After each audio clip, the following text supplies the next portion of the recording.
Olá, sou a Mariana Alvim, bem-vindos ao Vale a Pena, o meu podcast onde conhecemos as pessoas enquanto leitores, com o apoio da WUC, a maior livraria online portuguesa. Fiquem por aí, vale a pena. Hoje tenho comigo a Teresa Paixão, diretora de programas da RTP2, onde está há mais de 30 anos, uma programadora que veio dos programas infantis para dirigir uma televisão que se apresenta como culta e adulta. Gosta de nadar pela manhã, mas nem pensar andar de barco. Que eu andei aqui a arranjar umas informações. Sim. Viveu em Espanha e mantém o hábito de ler o El País todos os dias. Aprendeu a falar espanhol na praia. Sim, porque passava férias numa praia e, portanto, aprendi com os meninos. Ok, com as brincadeiras. Adora tascas. É verdadeiramente preocupada e atenta com os amigos e as amizades. Adora as amigas que tem desde sempre. Tem a maior memória de que há memória. Bom, não sou hipermnésica, não é? Mas tenho uma excelente memória. Aliás, disse-lhe que me lembrava do dia que ganhou o concurso da Rádio Renascença. Portanto, o curso de Carla Rocha. Sim, exatamente. Há 15 anos. Que engraçado. Não come nada que seja preto. Eu pensei logo no quê? O esparguete com tinta de choco? Sim. Okay. Não como comida que azeitonas pretas, como verdes, não é? Sim. Esse género de coisas. Mas porquê? Há alguma razão em... Não consigo. Há pessoas que não comem coisas gelatinosas, não é? E eu olho e não consigo pôr na boca. Se calhar se me vendassem os olhos conseguia comer e até gostava, mas não consigo. Que engraçado. Há uma repulsa com a comida muito escura. Boa. É giro estas não é manias, mas estas características, não é? É super fã, esta é outra que também tenho que pedir para explicar. É super fã do Autocarro 750, onde conseguiu escrever um livro? Não escrevi o livro, fiz um relato das minhas viagens no Autocarro 750 e depois ofereci a alguns amigos. Um livro sobre essas viagens? Sim, sobre essas viagens. É uma experiência absolutamente extraordinária. Quando a pessoa anda todos os dias 2 horas no autocarro, eu levava 1 hora de Algés até à RTP, que é ao pé do aeroporto, e com populações completamente diferentes. Uma população trabalhadora africana entre Algés e a estação de Benfica, e uma população depois mais média, classe média, de Benfica para a frente. E é absolutamente extraordinário. É uma experiência extraordinária andar de autocarro 1 hora sentada entre ler e ouvir o que as pessoas dizem e o modo como se comportam. Assisti a coisas muito comoventes e a outras muito tristes também. E escreveu um ensaio sobre isso? Sim, eu não contei as histórias e depois houve um Natal que ofereci isso aos amigos. Isso é giríssimo. Crónicas do Autocarro 50, quer dizer, não foi nada de especial, não publiquei nada, aliás, nunca publiquei nada escrito, só publiquei em televisão. Pronto, quando disseram isto, eu fui logo a correr, será que é um livro que eu não conheço, mas não. É uma história muito gosto em lhe enviar, porque é divertido. Então olha, gostava muito, fiquei curiosa. Tem uma enorme coleção de mocassins. Adora moda, é super atenta, desde coisas clássicas a mais contemporâneas. É verdade, isso é verdade. Agora vamos, mas é que imagino que tenha sido a sua fonte, mas... Foi o Daniel Gurjão. Pois, grande amigo e que me conhece muito bem. Sim, que trabalha na RTP. Eu conheci-o, trabalhei para a RTP uma coisa breve. Sim, e ele lá estava. Disse-me no primeiro dia, quando eu estava a fazer reportagem em direto, e era a minha estreia em televisão, eu estava nervosíssima, claro. E eu sou mulher de rádio, há já muito tempo, não é? E eu adoro, e sou do tempo em que não havia imagem na rádio, agora já. E ele, lembro perfeitamente, era eu e outras pessoas a apresentar o programa, entre elas a Jani Gabriel, que é uma modelo lindíssima, que sabe estar. E o Daniel Gurjão disse-me só assim: miúda da rádio, desenho ao corpo. Nunca mais me esqueci de dizer. Vai, costas direitas, vai, já nem sei. Foi a silhueta mais alinhada. Mais alinhada, desenho ao corpo. Eu lembro perfeitamente quando o reencontro. Um grande amigo, Daniel. Muito querido. E a Teresa Lima também. A Teresa Lima, sim senhora. Arranjei aqui informações. Também grande amiga.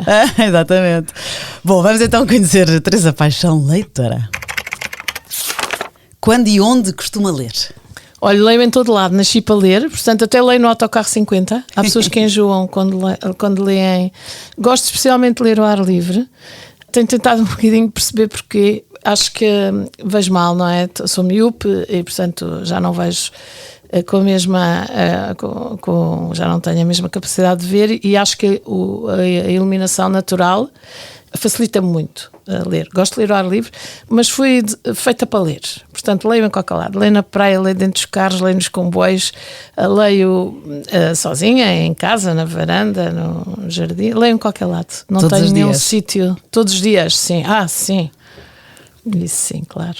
E outra pergunta que eu lhe fiz, que eu preparei e no telefone, agora também já leio no telefone, portanto foi feita para ler, sim. E não lhe cansa os olhos? Porque pode-se aumentar um bocadinho, não é? Sim. A letra. Sim, o que eu digo porque, ao contrário dos livros digitais, é que os livros digitais a luz vai da esquerda para a direita no ecrã.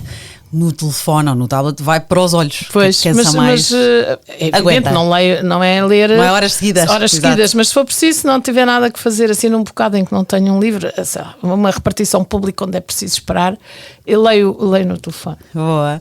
E a pergunta, com quem jantaria? A Teresa disse que uma vez deu boleia a um autor de quem é fã. Sim. E que foi uma desilusão, não é? Porque ele era monossilábico. Foi uma desilusão tão grande que eu só jantaria com os meus amigos. Eu não quero saber de jantar com essas pessoas.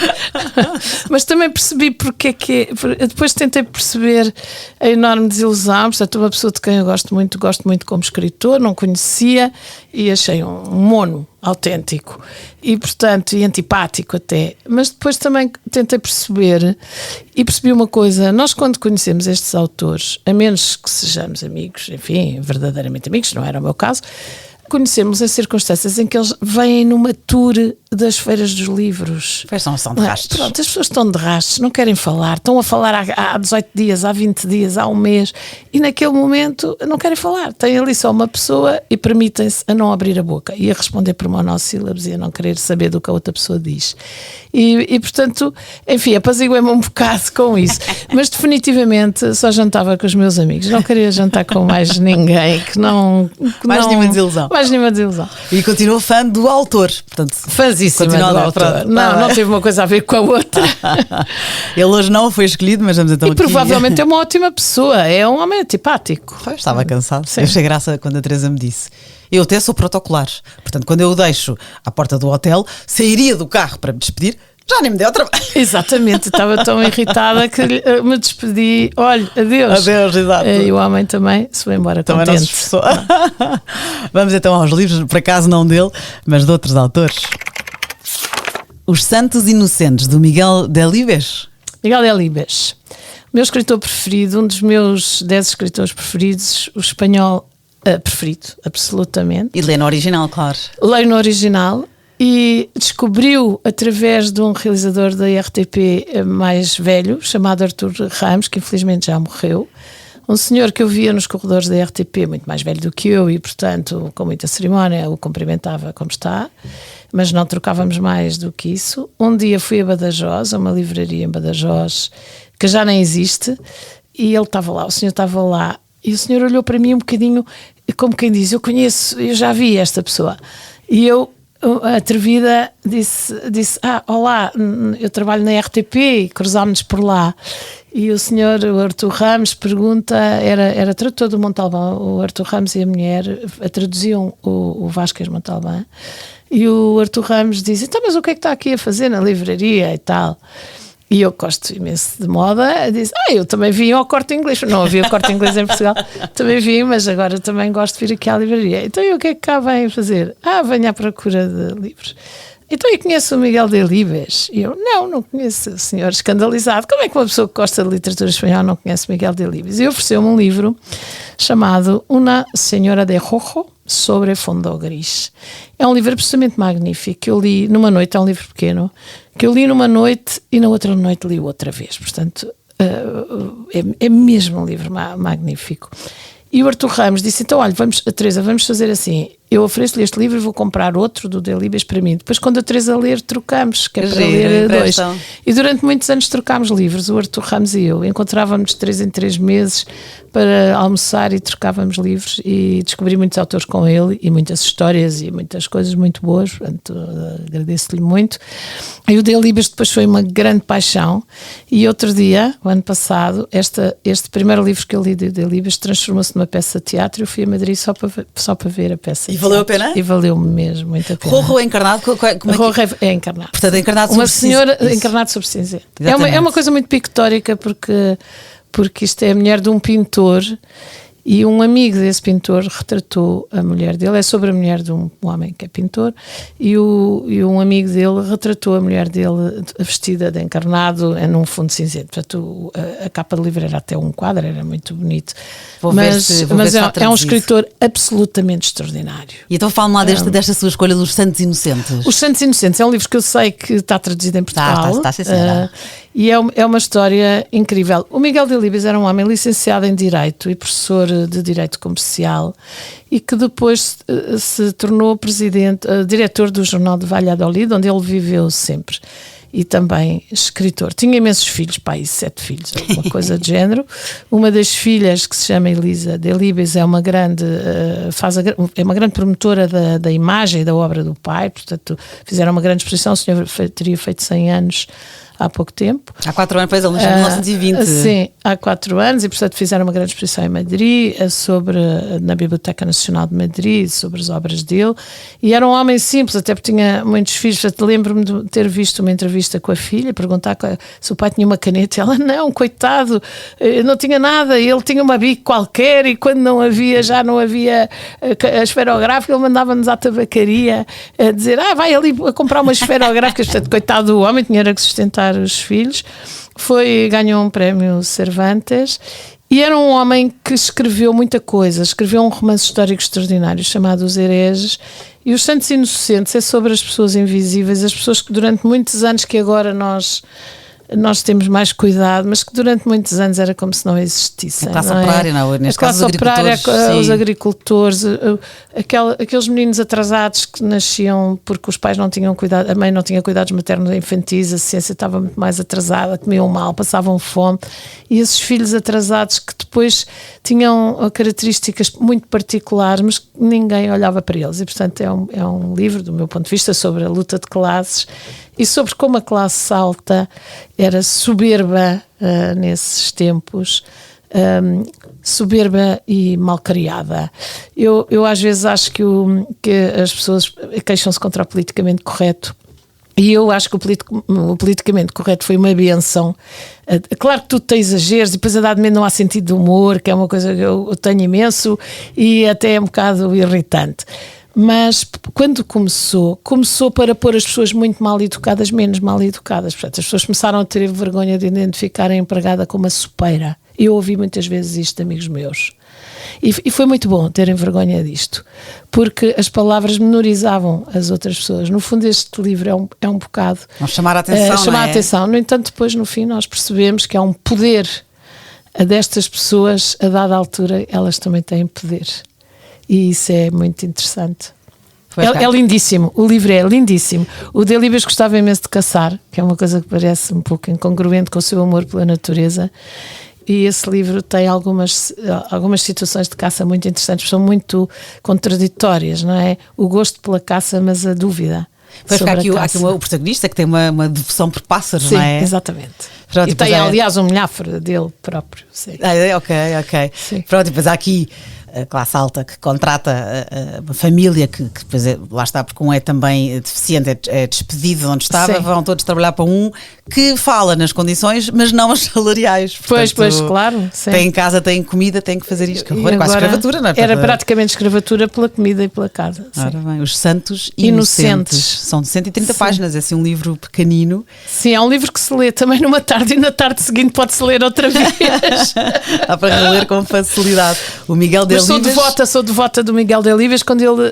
Eu vou-lhe dizer uma coisa, eu não sou muito emocional e não adoro nem detesto pessoas que não conheço, não é? Que acham, eu detesto, não sei, mas tu conheces a pessoa? Não, só ouvi na televisão. Pronto, não tenho essas reações. Posso não gostar das atitudes das pessoas, mas não é delas.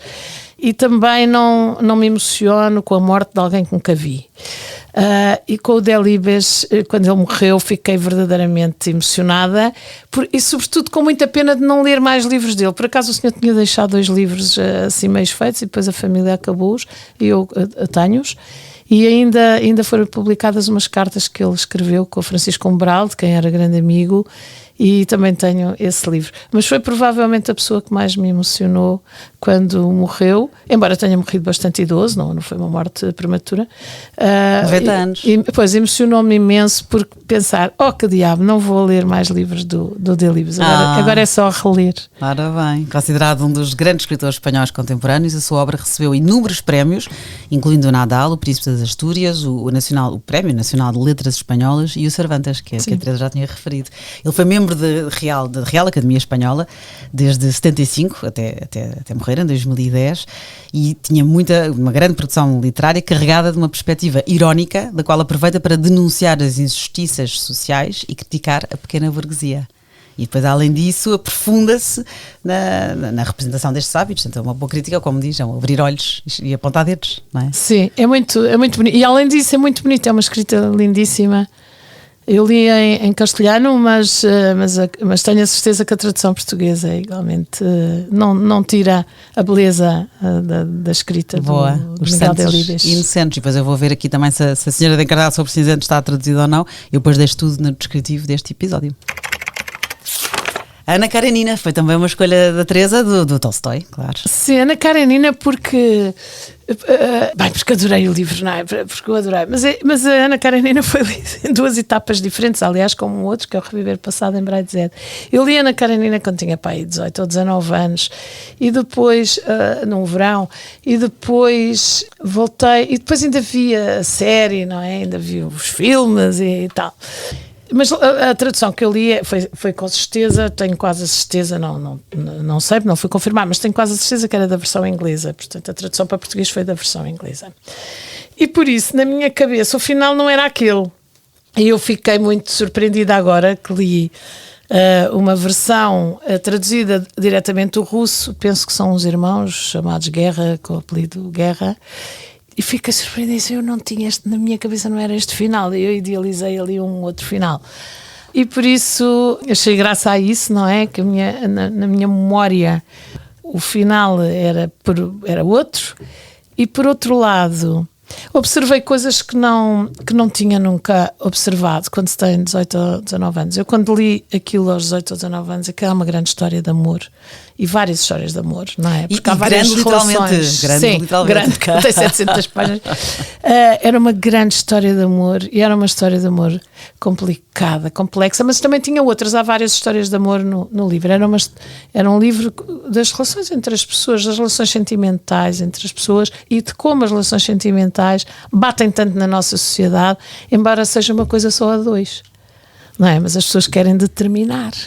É só a dois, aquilo é só a dois, e o que se passa de mais íntimo passa-se entre 4 paredes com 2 pessoas. Mas a sociedade quer saber daquilo e quer dar opiniões e quer meter-se, e aquilo tem impacto, não é? E isso é muito interessante, e eu apercebo-me mais disso agora do que me apercebi naquela ocasião. E depois houve outra coisa que eu percebi agora, pelo menos tive essa sensação. A maior parte da história passa-se dentro de casa.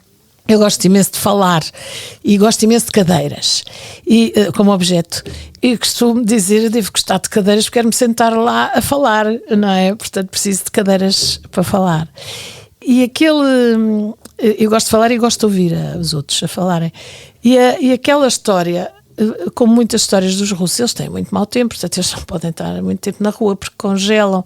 Eles estão quase sempre dentro de casa a falar uns com os outros. Eu acho que é por isso que eles sabem tudo sobre a natureza humana, ou sabem muito sobre a natureza humana. Mais profundos. Pois, porque estão sempre em casa a falar uns com os outros, porque não podem estar na rua, não é? Não podem andar pelas ruas. Portanto, há poucas descrições cénicas do exterior, não é?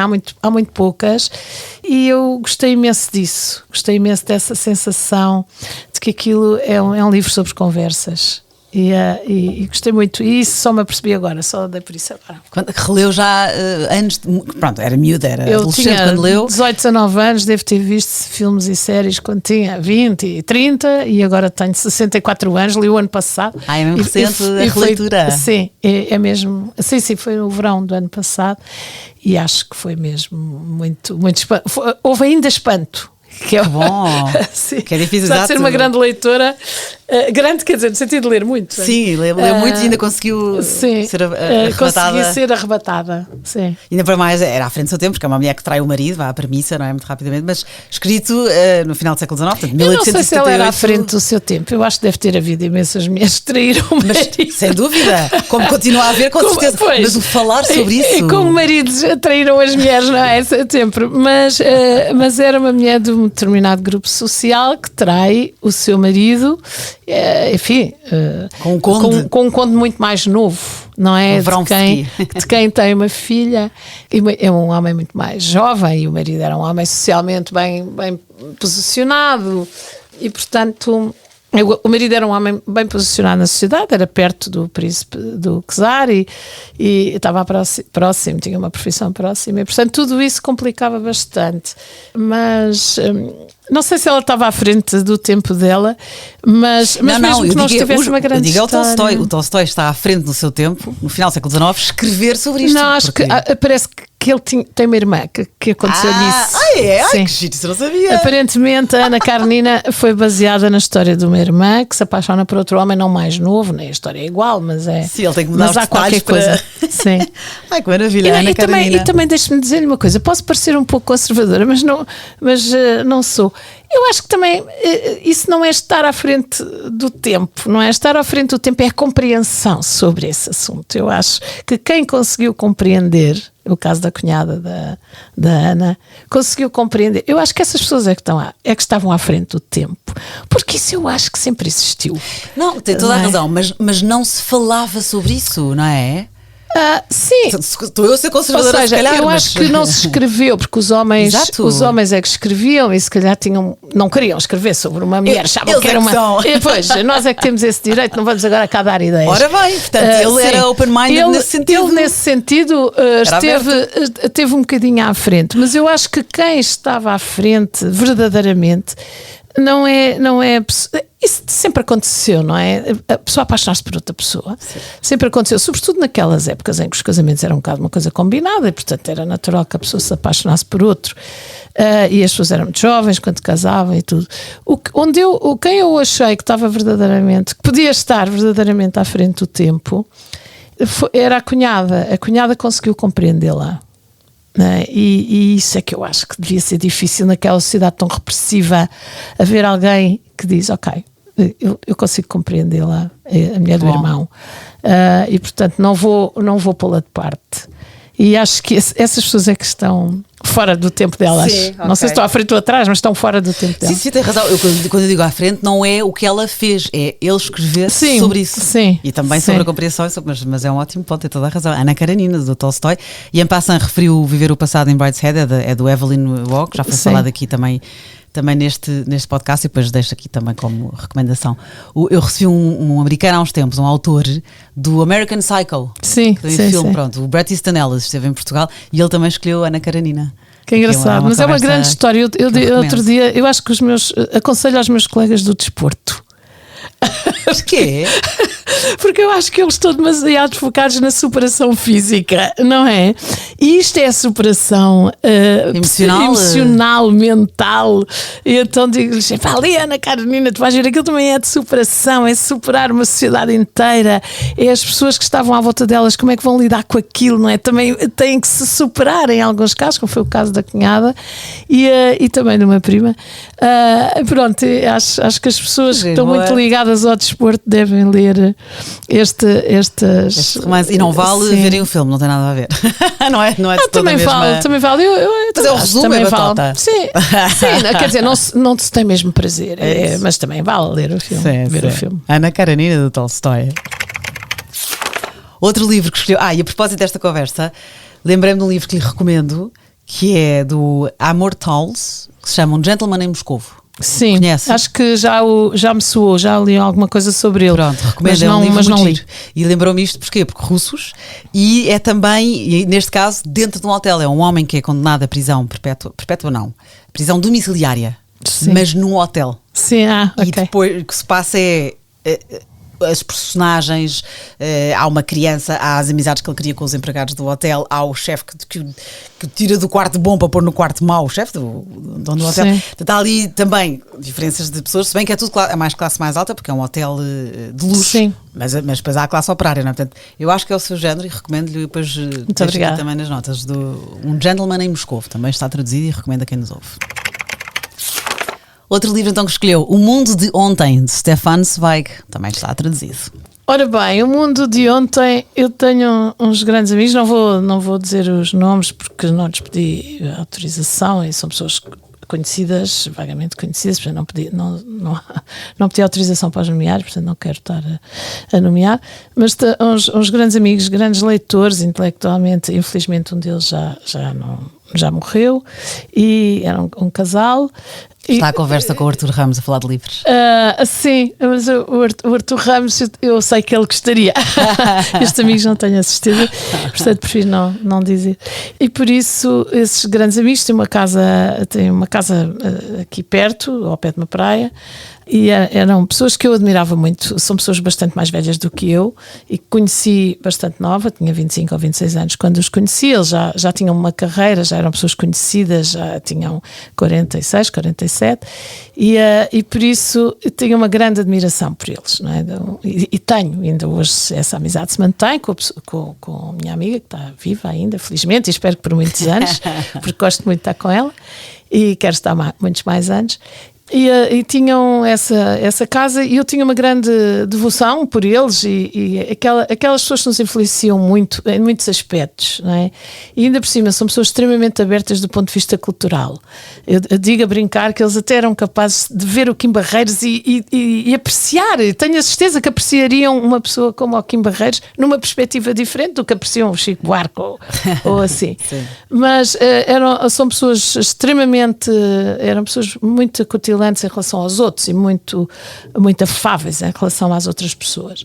Eu tinha uma grande apreço por eles e, portanto, todas as recomendações que eles faziam, eu ia a correr a ler, não é? Para ficar mais parecida com eles, até porque a diferença de idades era bastante grande, a diferença de geração também, e tinha uma grande vontade de ficar mais parecida. E um dia fui à casa deles, a essa casa ao pé da praia, e eles tinham uma biblioteca enorme. Aliás, tem montes de livros, portanto todas as casas estão espalhados os livros por todo lado.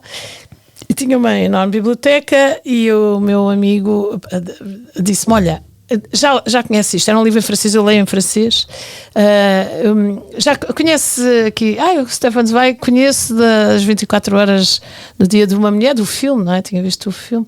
Ele disse, não, mas tens que ler isto. E eu comecei a ler e fiquei enganchada naquilo e acabei por trazer o livro para casa.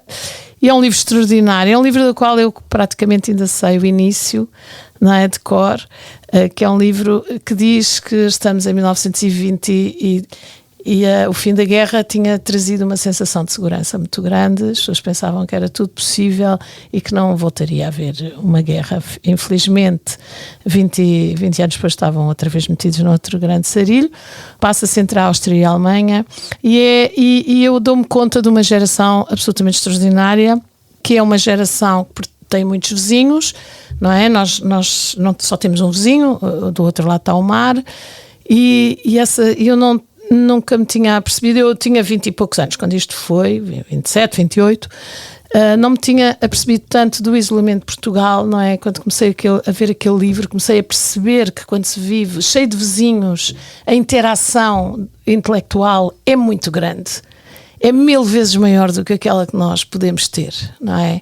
Até porque o vizinho mais próximo, que é o caso de Espanha, despreza um bocado o pequeno vizinho e, portanto, não se dá muito ao trabalho. Há espanhóis que adoram Portugal e que têm... O El País, por exemplo, adora Portugal. O jornal adora Portugal. Eu uma vez vi uma entrevista, vi no El País um artigo muito engraçado com uma escritora pop portuguesa, em que ela disse numa conferência: eu mudei o panorama da literatura portuguesa. É uma escritora assim pop, e o El País tinha essa frase e depois dizia por baixo: devia haver uma pena de prisão para os países que têm o Miguel Torga e o Fernando Pessoa, para estas pessoas que dizem isto. Portanto, querida, tu não eras nascida. Exatamente. E isso é muito engraçado, mas embora haja, evidentemente, focos intelectuais, enfim, que gostam muito de Portugal, depois há assim uma espécie de uma coisa, ok, aqueles estão ali. E, portanto, a interação entre nós e os espanhóis, eu fico um bocadinho abismado. Miguel Delibes ninguém o conhecia em Portugal. Quando ele morreu, eu falei aos colegas do jornal, da RTP, sobre ele. Disse, morreu este tipo e eles mas ninguém o conhece, não é? E ninguém conhecia o homem. Eu fico espantada como é que uma cantora extraordinária como a Rosário Flores nunca veio a Portugal, pelo menos desde que eu me lembre, a fazer um concerto. Não é? Nós ficamos com os da Galiza, sim. Acho que há uma interação mais do Norte, a Luz Casal e assim. Mas não, nós conhecemos melhor a literatura sul-americana, a literatura que é escrita em castelhano. Nós conhecemos melhor a sul-americana, Isabel Allende e o Gabriel Garcia Marques, do que o Álvaro Pombo, o Miguel Delibes, o Vargas Llosa também. Sim, temos a Rosa Montero e a Júlia Navarro, mas há um outro nível que também não conhecemos. E, portanto, isso para mim é bastante estranho, ou seja, é um bocadinho revelador de como nós nos desvalorizamos uns aos outros. E, portanto, eu acho que no mundo de ontem apercebi-me de várias coisas. Primeiro é um bocadinho a história da literatura e dos intelectuais do centro da Europa. É um livro de memórias, sim, do centro da Europa. E depois eu percebi essa dimensão de como era difícil para Portugal entrar, porque não tem vizinhos. Não é? Porque tem do lado o mar e do outro lado um vizinho poderosíssimo, que é enorme, com 40 milhões de habitantes e que é difícil de ultrapassar. E depois gostei imenso de saber imensos nomes, porque o que é engraçado nos livros como O Mundo de Ontem é que o Stefan Zweig fala de imensas pessoas que eu nunca tinha ouvido falar e, portanto, eu a seguir fui saber quem era essa gente. E é uma enorme abertura e pronto, e na verdade também acho que me senti mais próxima dos meus amigos, porque já tinha lido qualquer coisa que eles também tinham lido. E gostou. E gostei muito. Exato. O austríaco, ele traduziu para o alemão vários autores importantes, ingleses e franceses, e tinha como amigos Rimbaud, o Rilke, o Thomas Mann e o Freud, com quem ele se correspondeu durante quase 30 anos. Aliás, eu tenho umas cartas dele com o Freud, tenho uma publicação. Boa. Ou ele ou alguém da família do Freud, porque o Stefan Zweig, depois em 42, quando se apercebeu do que se estava a passar na Europa, ele estava no Brasil, estava exilado e tinha casado com uma senhora brasileira e acaba por se suicidar. Suicidou-se com a mulher. Suicidaram-se os dois, sim. O casal, exatamente, com a neura, com o deprimido, com a expansão da... Ele tinha tido uma primeira mulher, mas suicidou-se com uma senhora brasileira no Brasil. Sim, ele teve uma mulher de 15 anos que viveu com ela, aliás comprou uma casa em Salzburgo e depois e foi uma das fases mais ricas da sua produção literária e escreveu as biografias de Dostoevsky, do Dickens, do Balzac, do Nietzsche, Tolstói, portanto tem aqui muita obra. E acho que até do Magalhães, eu acho que ele escreveu qualquer coisa sobre já Magalhães. Já não sei, que anos mais tarde lançou biografias da Maria Antonieta, do Fauché, do Rilke e do Romain Rolland. E pronto, depois com a chegada de Hitler ao poder foi viver para Londres já com a sua segunda mulher, naturalizou-se britânico e depois então com a eclosão da Segunda Guerra foi Nova Iorque e depois Brasil. Mas ele tem livros pequenos, tem um livro Le Grand Chiquier, acho eu, sobre um jogador de xadrez que vale mesmo muito a pena. Para quem... O Mundo de Ontem é um livro grande, é um livro com bastantes páginas, mas eu não sei agora o título em português, mas é capaz de ser O Jogador de Xadrez. Eu procuro. Ele tem um livro magnífico, um livro pequenino, que se consegue ler também muito rápido. Eu sou a favor dos livros pequenos. Que relê no dia a seguir. Sim, que relê no dia a seguir. Dão para 2 vezes e rentabilizam-se. Mas sou a favor dos livros pequenos, sobretudo para pessoas que não têm o hábito de ler, não é? Eu acho que podem começar por livros pequenos e há muitos livros pequenos muito bons. E este é um livro extraordinário sobre um homem que durante muitos anos esteve preso e, portanto, jogava xadrez de cabeça, não é? Imaginando. E depois um dia vai num bar que há alguém que o desafia e ele exige jogar de costas. Porque não está habituado às peças, a ver as peças. É muito giro. O livro é maravilhoso e acho que, aliás, qualquer livro do Stefan Zweig, há livros muito bons do Stefan Zweig. Fica aqui a recomendação. Que valem a pena ler. Aqui a Sandra Barata Bell, atriz, já cá esteve neste podcast na segunda temporada, no episódio 47, e ela escolheu Carta de uma Desconhecida. Pois, exatamente. Há muitos livros dele que valem muito a pena. Boa. E há muitos outros, quer dizer, há muitas outras pessoas que valem muito a pena. Valem a pena, exatamente. Estava a lembrar do Sandor Mairai, não é? Sim, as velas ardem até ao fim. E ele tem outros livros muito bons, O Divórcio em Buda, A Mulher Certa. E o Sandor Mairai é um bocadinho, não é bem da mesma geração, é um bocadinho mais velho. Um bocadinho mais, o Sandor Mairai penso que é mais novo que o Stefan Zweig, okay. Mas vivem no mesmo enquadramento. É muito engraçado nós a percebermos como ter por vizinhos várias línguas, não é? A Áustria tem fronteiras com a Suíça, com a Itália, ter várias línguas ali à volta. Pois, é um enriquecimento absolutamente extraordinário. Dominava essas línguas todas. É um enriquecimento extraordinário que nós só podemos ter se lermos esta gente. O mundo de ontem. Porque não temos outros. Naturalmente. Pois, não, é uma boa. Eu nunca tinha pensado sobre isso. É um ótimo tema. Vale a pena pensar nisso. O Stefan Zweig, eu vou deixar todas estas notas e também do Sandor Mairai, já cá foi falado. As velas ardem até ao fim, vou deixar tudo no descritivo. Outro livro que a Teresa escolheu também, a Inês Castelo Branco, nesta temporada, já escolheu também este livro e fiquei cheia de vontade de o ler, Na Praia de Chesil, do Ian McEwan. Casal em lua de mel. Em primeiro lugar passa-se numa praia, uma parte passa-se numa praia e portanto achei que é um livro de verão, também não é um livro muito grosso, é um livro... Deixa-me só fazer uma à parte. A Ana Karenina é um livro um bocadinho chato porque é tão grosso que só se consegue ler sentado, não é? Sentado na praia, mas carregar para trás e para abrir é um bocadinho maçador e portanto eu acho que é um livro mais adequado para inverno. Até, muitas partes da Ana Karenina se passam no verão, em férias, em casas de férias e tal, mas na verdade o livro como objeto é um livro mais de inverno, porque a pessoa está em casa mais sentada, se não tem que andar a carregar. Para os livros digitais, que é isso, e é uma boa vantagem. Sim, tem essa quando vantagem. Quando o livro é grande. Mas A Praia de Chesil é um livro que uma parte se passa numa praia, de resto quase praticamente o final. E eu gostei muito do Ian McEwan, da Praia de Chesil, do Ian McEwan. Primeiro porque ele é muito estético, não é? Eu consigo imaginar aquelas roupas e aquelas coisas, ele é muito estético o livro, tem uma parte estética muito, muito interessante. E depois, na verdade, é sobre a ignorância de muito... É sobre como as mulheres sabiam tão pouco acerca da intimidade, não é? E como a intimidade lhes metia tanto medo. E eu isso acho que graças à televisão a nós passámos a aprender algumas coisas que se passam dentro de um quarto.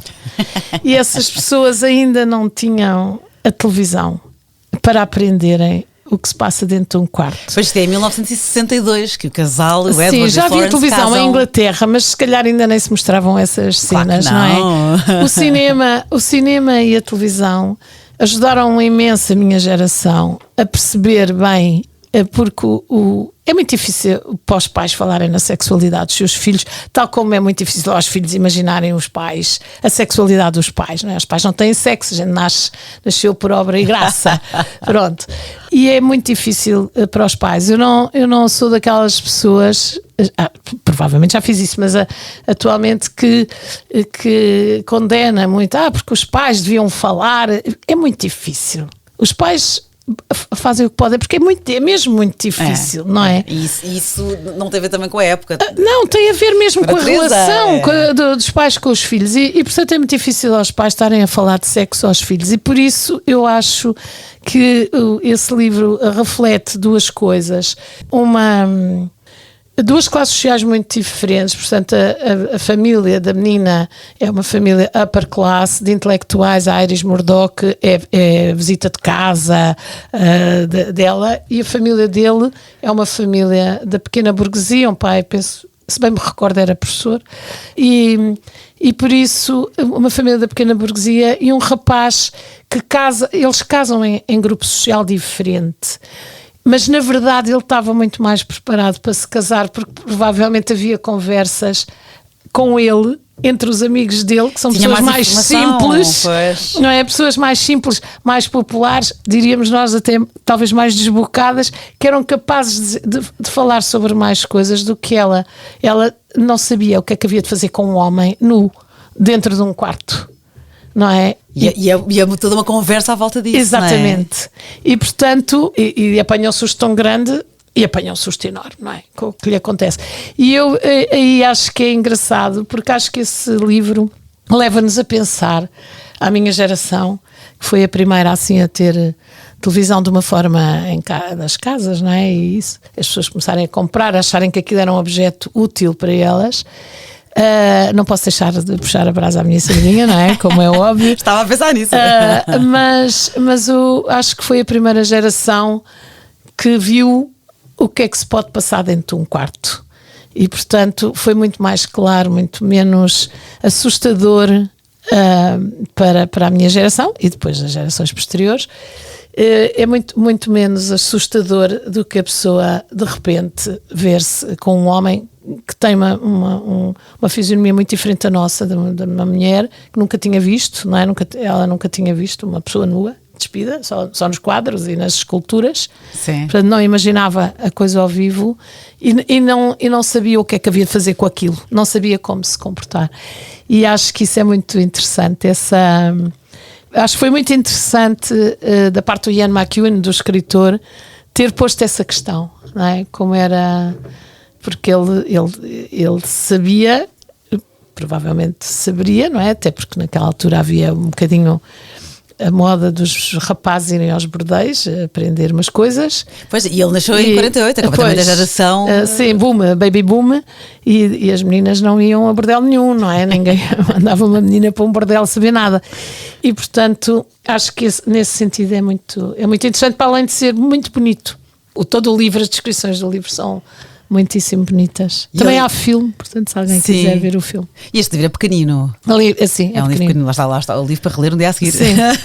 Mas este Ian Russell McEwan, ele é britânico e ele teve também acredito que ajuda a abrir horizontes e ele sentir esta necessidade de explicar, no fundo, de ajudar que se aprenda com a literatura, porque ele passou parte da sua infância no Extremo Oriente, na Alemanha e no Norte da África, porque o pai era um oficial do exército britânico. Portanto, andava sucessivamente a mudar-se, depois licenciou-se no Reino Unido e com alguma controvérsia ganhou o Booker Prize pelo Amsterdão, o livro dele. Sim, foi o livro do verão do não sei o quê. Eu lembro no verão de 98, toda a gente ali ao Amsterdão. Pronto, Ian McEwan na praia de Chesil. Agora a pergunta difícil, Teresa. Os Santos Inocentes, do Miguel Delibes, a Ana Karenina, O Mundo de Ontem, do Stefan Zweig, e a Praia de Chesil, e o McEwan. Escolha um. Acho que escolha Ana Karenina. Ana Karenina. Por muito que o meu querido Miguel Delibes possa dar uma volta na tumba, acho que escolha Ana Karenina. É o livro mais completo desses todos. É um livro sobre muita coisa, é um livro que fala de muita coisa. Fala da luta dos agricultores contra a exploração, fala dos patrões que têm visão, não é? E que veem aproximar-se a Revolução Bolchevique, fala da sociedade, como a sociedade pode ser estratificada e com demasiados salamaleques para os de cima e demasiada falta de salamaleques para os de baixo. Fala sobre a libertação das mulheres, fala de muitíssimas as aspirações das mulheres daquela época. Acho que é o livro mais completo. Boa. Fala sobre nós todos, sobre a nossa humanidade, sim. Acho que sim. Ana Karenina. E dura muito tempo. Custa para aí 30 euros, mas lê-se muito tempo. Exatamente. Este é dos poucos longos. Este não se relê no dia a seguir. Este continua-se no dia a seguir. Esse fala-se sobre ele todos os dias. Não é? Todos os dias eu acho que na RTP já não me podiam ouvir falar Ana Karenina e tal. Quer dizer, se me perguntassem o que é que há hoje na cantina, eu dava a receita do almoço da Ana Karenina quando ela foi à casa da Lizzie e tal. Isso, olha, isso entra tudo connosco. Eu comecei a gostar de sushi a ler Murakami. Pois, sim. Boa, Ana Karenina. Agora falou na Revolução Bolchevique, pronto, recomendo-lhe o Amor Tolls. E tem outros ótimos, o Lincoln Highway. Ele tem vários livros e já estão 3 ou 4. 3 pelo menos estão traduzidos para português, mas ele por acaso li em inglês ou nadinha, achei um bocadinho mais difícil, mas vale a pena. que é o Gentleman in Moscow, Gentleman em Moscovo. E o livro é maravilhoso e recomendo-lhe. E agora chego ao fim e ofereço-lhe um livro, tendo em conta o seu gosto literário. Aqui pedi ajuda, às vezes peço ajuda Muito obrigada. que me dão assim várias sugestões. E eu agora também conhecendo melhor a Teresa, só não lhe daria o Gentleman em Moscovo, porque eu já ofereci neste podcast. E eu tento sempre dar um livro diferente. Ora bem, já vou em mais de 100 episódios, mas pronto, chama-se Dia, é do Michael Cunningham. Sim. Conhece? Muito obrigada, claro. O Michael Cunningham, pronto, ganhou o Pulitzer com o livro As Horas, que deu em filme. E sobre a Mrs. Dalloway da Virginia Woolf. Exatamente, porque como o livro modifica a vida de uma mulher. Exatamente, e sabe porquê? Porque foi esse livro que o fez, quando ele leu esse livro, ele disse: eu quero ser escritor. As Horas? Não.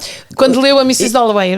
Quando leu a Mrs. Dalloway. Exatamente. Ao ler a Mrs. Dalloway, mais novo, disse: eu quero ser escritor, eu quero fazer isto que este livro fez por mim. E então é uma homenagem à Mrs. Dalloway por causa disso, porque foi um livro que me mudou a vida, lá está, como a Mrs. Dalloway.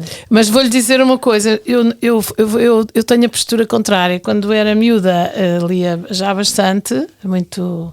Aliás, gostava de fazer aqui uma homenagem às minhas irmãs, que me ensinaram a ler quando eu tinha 4 anos. Uau! Porque estavam já na escola e, portanto, souberam primeiro. Tenho 2 irmãs mais velhas. Queridas. E a Dina e a Fata, e eu gostava de lhes agradecer muito isso, de me terem ensinado a ler muito cedo.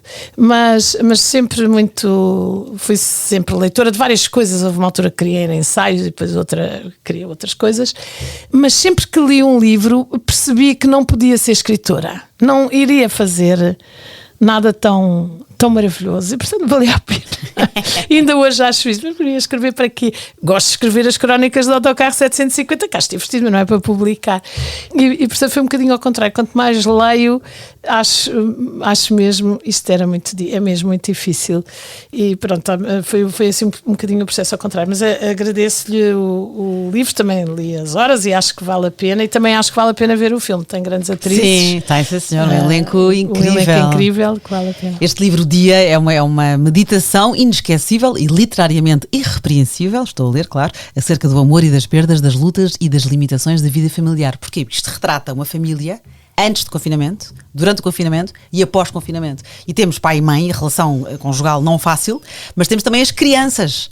E, por exemplo, uma delas de 5 anos, aos 6 é o confinamento, de repente fica obcecada com as janelas abertas. Está aqui todo um traço de personagens e de personalidades dentro do seio familiar que eu acredito que seja o seu género e espero que goste. Sim, é dentro de casa, portanto é o meu género. É dentro de casa, exatamente. À medida que estamos, até porque eu trago sempre um plano B, não é? Mas à medida que íamos falando eu pensei, acho que isto é uma boa escolha. Eu ainda não conheço o livro, mas também fiquei curiosa. Michael Cunningham, então, com o Dia. Obrigada, Teresa, gostei muito. Obrigada, também gostei muito. Obrigada, Mariana. Olha, e a relação que disse dos livros, desculpa, agora estou a voltar atrás, mas me lembrei. Tem a ver com, no outro dia fui ver Teatro Amadores e fomos ver já várias peças e é engraçado porque da mesma maneira que eu olho para aquilo e penso, eu não queria fazer isto, não teria coragem, não queria ser atriz. Pois, também tenho amigas que no mesmo peço a dizer, eu quero imenso ir para estas aulas, eu quero me inscrever. Portanto, é um bocado, tem a ver com o Hugh McEwan e a Teresa, não é? Ele leu e disse, eu quero ser escritor, e a Teresa leu e não quer ser escritor. Não teve o chamamento. Não. Bom. Obrigada, Mariana. Obrigada. Foi muito simpático, gostei muito de estar aqui. Que bom. Obrigada a quem nos ouve. Para a semana a mais.